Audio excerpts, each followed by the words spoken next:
తెలంగాణ మంత్రివర్గ విస్తరణకు green signal. Rahul గాంధీతో రేవంత్ రెడ్డి భేటీ.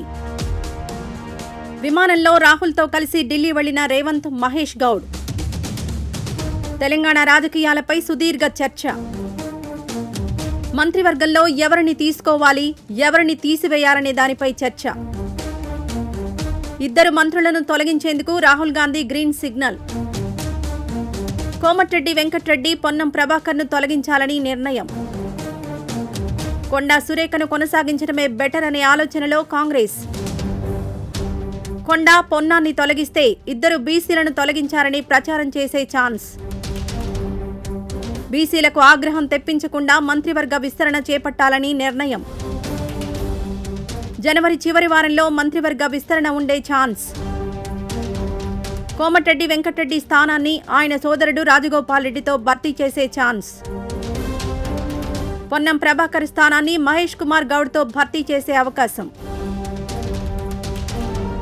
తెలంగాణ రాజకీయాల్లో అత్యంత ఆసక్తికర పరిణామాలు చోటు చేసుకుంటున్నాయి. మెస్సీ ఫుట్బాల్ మ్యాచ్ వీక్షించేందుకు కాంగ్రెస్ అగ్రనేత రాహుల్ గాంధీ హైదరాబాద్కు వచ్చారు. తిరుగు ప్రయాణంలో CM Revanth Reddy, TPCC chief Mahesh Kumar Goud Rahul గాంధీతో కలిసి ప్రత్యేక విమానంలో ఢిల్లీ వెళ్లారు.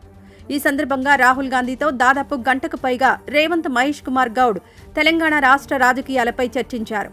దాదాపు గంటకు పైగా సాగిన ఈ విమాన ప్రయాణ చర్చలు రాష్ట్ర కేబినెట్ పునర్వ్యవస్థీకరణకు గ్రీన్ సిగ్నల్ ఇచ్చాయి. విశ్వసనీయ వర్గాల సమాచారం ప్రకారం ముఖ్యమంత్రి రేవంత్ రెడ్డి పట్టుబట్టిన విధంగా ప్రస్తుత కేబినెట్లోని ఇద్దరు సీనియర్ మంత్రులను తొలగించేందుకు రాహుల్ గాంధీ అంగీకరించినట్లు తెలుస్తోంది. జనవరి చివరి వారంలో మంత్రివర్గ విస్తరణ ఉండే అవకాశం ఉంది. మెస్సీ మ్యాచ్ అనంతరం రాహుల్ గాంధీ, రేవంత్ రెడ్డి, మహేష్ గౌడ్ ఒకే విమానంలో ఢిల్లీకి ప్రయాణించడం తెలంగాణ రాజకీయాల్లో హాట్ టాపిక్గా మారింది. విమానంలో సుమారు గంటకు పైగా రాష్ట్ర రాజకీయ పరిస్థితులపై సుదీర్ఘ చర్చ జరిగింది. ముఖ్యంగా కేబినెట్ పునర్వ్యవస్థీకరణ, నామినేటెడ్ పదవుల భర్తీ అంశాలు చర్చకొచ్చాయి.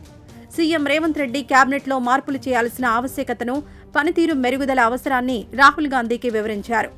ఈ చర్చల ఫలితంగానే ఇద్దరు మంత్రులను తొలగించి వారి స్థానంలో కొత్త వారిని తీసుకునేందుకు రాహుల్ నుంచి గ్రీన్ సిగ్నల్ లభించినట్లు తెలుస్తోంది. కేబినెట్ విస్తరణలో భాగంగా మంత్రులు కోమటిరెడ్డి వెంకట్రెడ్డి, పొన్నం ప్రభాకర్లను తొలగించాలని అధిష్టానం ప్రాథమికంగా నిర్ణయించినట్లు తెలుస్తోంది. అయితే ఈ తొలగింపు వెనుక సామాజిక సమీకరణాలను బ్యాలెన్స్ చేసేలా నిర్ణయం తీసుకోనుంది. బీసీ సామాజిక వర్గానికి చెందిన పొన్నం ప్రభాకర్, కొండా సురేఖ ఇద్దరిని తొలగిస్తే ఇద్దరు బీసీ మంత్రులను తొలగించారనే ప్రచారం జరిగి బీసీ వర్గాల ఆగ్రహానికి దారితీసే అవకాశం ఉందని కాంగ్రెస్ భావిస్తోంది. అందుకే కొండా సురేఖను కొనసాగించడమే బెటర్ అనే ఆలోచనలో అధిష్టానం ఉన్నట్లు సమాచారం.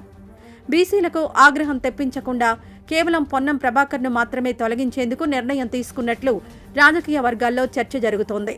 తొలగించబడే మంత్రుల స్థానంలో ఎవరిని తీసుకోవాలనే అంశంపై కూడా ఈ చర్చలో స్పష్టత వచ్చినట్లు తెలుస్తోంది. కోమటిరెడ్డి వెంకట్రెడ్డి స్థానాన్ని ఆయన సోదరుడు, సీనియర్ నాయకులు రాజగోపాల్ రెడ్డితో భర్తీ చేసే అవకాశం ఉంది. ఇది నల్గొండ జిల్లా రాజకీయాలను సమతుల్యం చేయడంలో కీలకంగా మారుతుంది. ఇక పొన్నం ప్రభాకర్ స్థానాన్ని టీపీసీసీ చీఫ్ మహేష్ కుమార్ గౌడ్తో భర్తీ చేసే అవకాశం ఉన్నట్లు తెలుస్తోంది. మహేష్ గౌడ్ కూడా బీసీ వర్గానికి చెందినవారు కావడంతో బీసీ కోటాలో సమతూకం దెబ్బతినకుండా కేబినెట్ విస్తరణ చేపట్టాలనే వ్యూహంలో అధిష్టానం ఉన్నట్లు రాజకీయ విశ్లేషకులు అభిప్రాయపడుతున్నారు.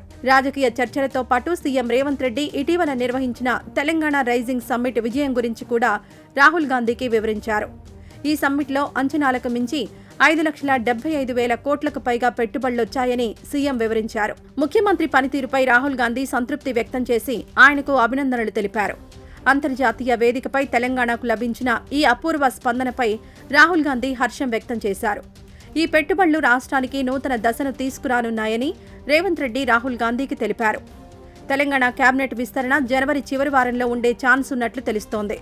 ఎన్నికలు ముగిసి ప్రభుత్వం ఏర్పడిన తర్వాత కొంత సమయం తీసుకున్నప్పటికీ పాలనలో మరింత చురుకుదనం, పారదర్శకత తీసుకురావడానికి ఈ మంత్రివర్గ పునర్వ్యవస్థీకరణ అవసరమని సీఎం రేవంత్ రెడ్డి అధిష్టానాన్ని ఒప్పించగలిగారు. ముఖ్యంగా నామినేటెడ్ పదవుల భర్తీ అంశం కూడా చర్చకొచ్చింది. కేబినెట్ విస్తరణతో పాటు పార్టీకి సేవ చేసిన సీనియర్లకు నామినేటెడ్ పదవులు కేటాయించడం ద్వారా అంతర్గత అసంతృప్తిని తగ్గించేందుకు కాంగ్రెస్ అధిష్టానం వ్యూహరచన చేస్తోంది. దీంతో మంత్రివర్గ విస్తరణపై రాష్ట్ర రాజకీయాల్లో ఉత్కంఠ నెలకొంది.